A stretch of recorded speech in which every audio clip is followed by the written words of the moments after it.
welcome back to my YouTube channel Commerce Elites. As promised, I am back with another video which is on business environment. So to start with, what is business environment?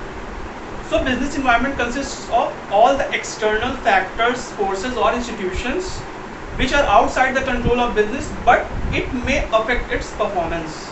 कहने का मतलब business environment को सारे external factors, forces या institutions आ जाते हैं जो कि बिजनेस के कंट्रोल से बाहर हैं बट कहीं ना कहीं उसके परफॉर्मेंस को अफेक्ट करते हैं. कौन कौन से फैक्टर्स हो सकते हैं? गवर्नमेंट पॉलिसीज हो गई, GST demonetisation, monetary policies, money supply, legal rules and regulations, technology upgradation, ये सारी चीज़ें बिजनेस कंट्रोल के बाहर हैं बट कहीं ना कहीं बिजनेस को अफेक्ट करती हैं. फिर आता है इसी से रिलेटेड एक टर्म इन्वायरमेंटल स्कैनिंग.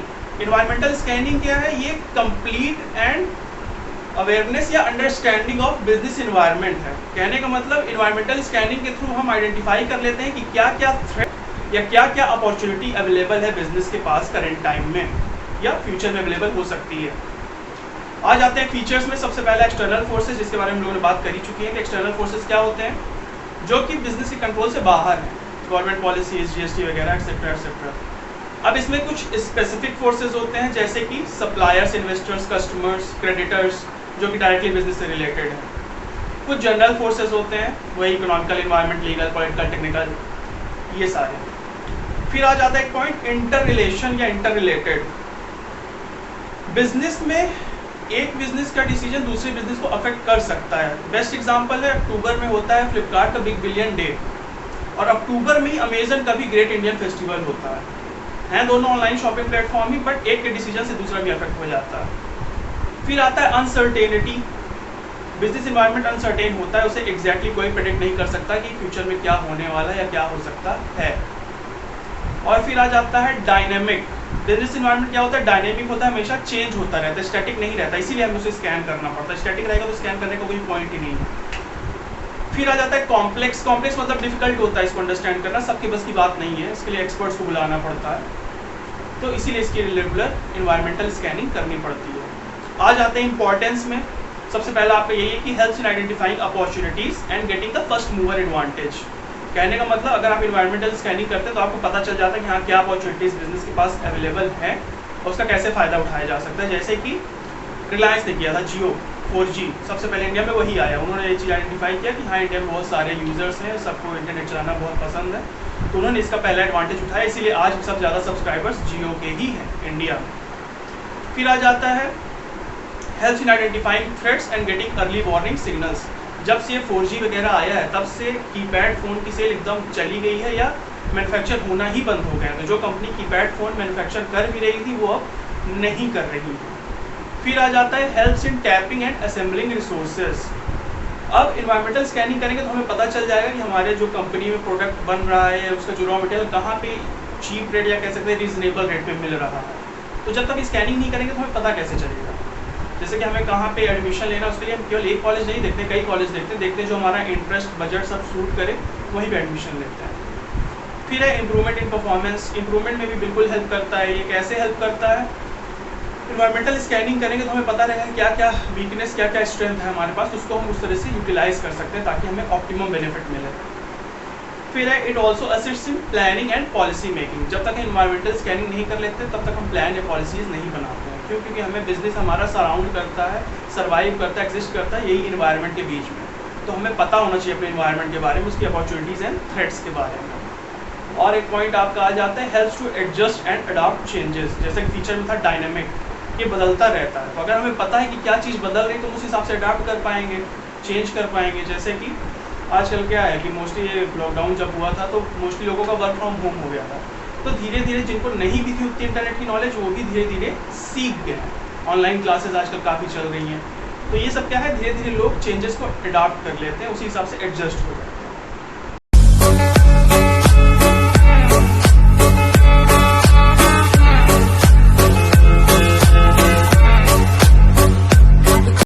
आ जाते हैं अब डायमेंशंस ऑफ इन्वायरमेंट पे. सबसे पहला है आपका इकोनॉमिकल इन्वायरमेंट.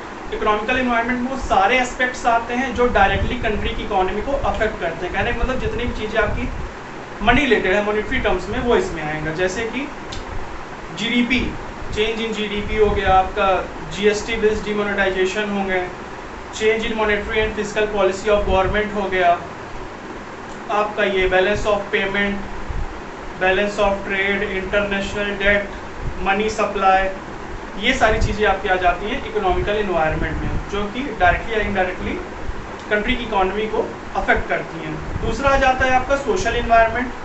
सोशल इन्वायरमेंट में क्या है कि कुछ कस्टम्स एंड ट्रेडिशंस होते हैं जो हर कंट्री का अलग अलग होता है। जैसे कि हमारे इंडिया में क्या है कि अगर कोई भी नई चीज़ आप ले रहे हो, गाड़ी ले रहे हो, नया बिजनेस स्टार्ट कर रहे हो, नया घर ले रहे हो, तो हम लोग यहाँ पहले कुछ पूजा वगैरह की जाती है, जो कि बाकी जगह पे उतना नहीं होता, बट हमारे यहाँ होता है। तो आप जिस एरिया में आपका बिजनेस है, आपको वहाँ के ट्रेडिशंस, कस्टम्स के बारे में पता होना चाहिए। इसके कुछ एस्पेक्ट्स हैं, जैसे कि change in quality of life, importance of women in work force, और कैसे लोग रिस्पॉन्ड करते हैं इनोवेशन या न्यू प्रोडक्ट्स के लिए। तो ये सारी चीज़ें आपकी आ जाएंगी सोशल इन्वायरमेंट में। इसमें वही लिटरेसी रेट वगैरह भी आएगा, एजुकेशन भी आएगा, बर्थ रेट, डेथ रेट, ये सब इसी में आएगा, सेंसस जो होता है।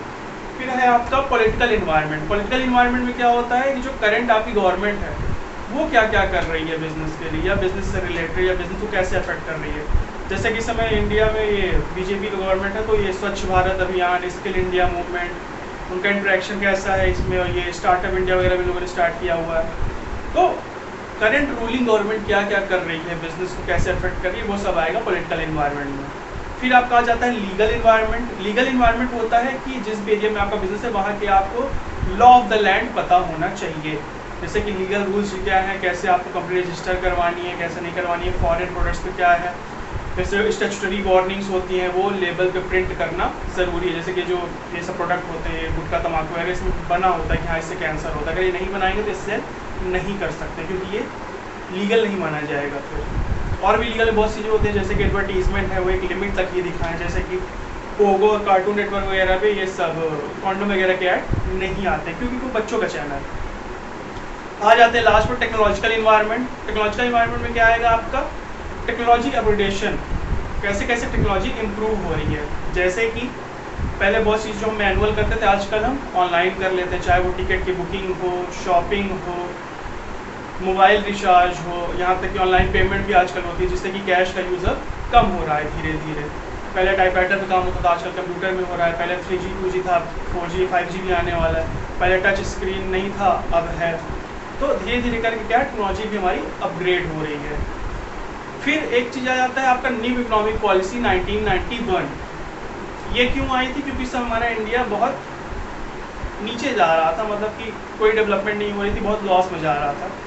तो ये वर्ल्ड बैंक ने लोन दिया था इंडिया को, और ये 3 कंडीशंस लगाई थी, LPG लिक्विफाइड पेट्रोलियम गैस नहीं, लिबरलाइजेशन, प्राइवेटाइजेशन, ग्लोबलाइजेशन। सबसे पहला आ जाता है लिबरलाइजेशन। लिबरलाइजेशन का मतलब क्या है कि ज़्यादा फ्रीडम देना, रेस्ट्रिक्शन हटा देना, टैरिफ्स हटा देना, लाइसेंसिंग वगैरह कम कर देना, ताकि ईजी हो जाए। अगर आपको कोई फर्म खोलनी है या कहीं इन्वेस्ट करना है तो बहुत सारे प्रोसीजर्स के थ्रू ना जाना पड़े, चीज़ें सिंप्लीफाई हो जाए। दूसरा आ जाता है प्राइवेटाइजेशन। प्राइवेटाइजेशन का मतलब ये है कि प्राइवेट सेक्टर का रोल बढ़ाना।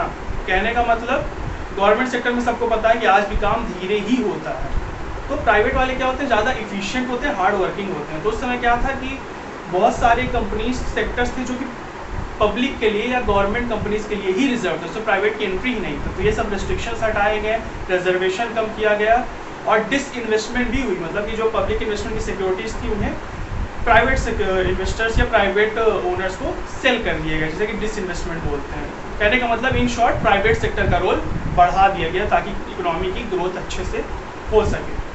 फिर थर्ड आ जाता है ग्लोबलाइजेशन। ग्लोबलाइजेशन क्या है, इंटरेक्शन या इंटीग्रेशन अमंग पीपल, कंपनीज और गवर्नमेंट वर्ल्ड वाइड। कहने का मतलब हमारा ओपन इकोनॉमी होनी चाहिए, क्लोज्ड इकोनॉमी नहीं, जिससे कि फॉरेन भी यहाँ इजीली इन्वेस्ट कर सके, हम भी फॉरेन में इजीली इन्वेस्ट कर सकें with less rules and less restrictions.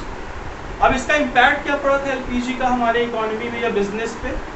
Customers के पास ज़्यादा ऑप्शन आ गए, क्योंकि ज़्यादा कंपनी आ गई थी, फॉरेन से भी कंपटीशन आ रहा था, तो हमें ना चाहते हुए मेहनत ज़्यादा करनी पड़ी, हमारी कंट्री की डेवलपमेंट हो गई, मार्केट ओरिएंटेशन हो गया। पहले सेलर किंग था, अब कंज्यूमर हो गया है, कस्टमर ज़्यादा डिमांड करने लगे, उनके पास ज़्यादा ऑप्शन हो गए। तो एक्सपोर्ट भी अब हम अच्छे लेवल पे कर पा रहे थे, क्यों, क्योंकि हम सेल्फ सफिशिएंट तो थे ही, एक्स्ट्रा भी प्रोड्यूस कर रहे थे ताकि हम एक्सपोर्ट भी कर पाएँ। तो कहने का मतलब मोस्टली पॉजिटिव इफेक्ट भी थे न्यू इकोनॉमिक पॉलिसी को। फिर एक चीज़ आ जाती है डिमोनेटाइजेशन, जो कि आप सब लोग जानते ही होंगे। नवंबर 8 2016 को हुआ था, आप सब लोग रहे भी होंगे तब। 500 और 1000 के नोट सर्कुलेशन से निकाल दिए गए थे, पुराने नोट बंद हो गए थे, उसके जगह नए नोट इंट्रोड्यूस किए गए थे। 1000 तो बंद ही हो गया, उसकी जगह 2000 आ गया है। तो आप लोग उस समय थे तो आपको एग्जैक्ट पता ही उस समय क्या हुआ था कि हम लोग पुराने नोट दे के नए नोट ले रहे थे, बट एक लिमिट तक, फिर धीरे धीरे वो जो कि एकदम से ख़त्म ही हो गया है। अब तो जितना चाहे उसको ले सकते हैं। ये क्यों किया गया था डिमोनेटाइजेशन? ब्लैक मनी को हटाने के लिए मार्केट से, ताकि जो ब्लैक मनी है पहले से, क्योंकि 500 और 1000 उस समय सबसे बड़ा नोट था, वो इलीगल पर्पस के लिए यूज़ ना हो पाए, तो उसको जल्दी से जल्दी ज़्यादा से ज़्यादा निकाल दो, और टैक्स इवेजन को अवॉइड करने के लिए। Okay, so thank you. अब हम मेरी नेक्स्ट वीडियो होगी प्लानिंग पे, so please like and subscribe my channel. Thank you. I get those goosebumps every time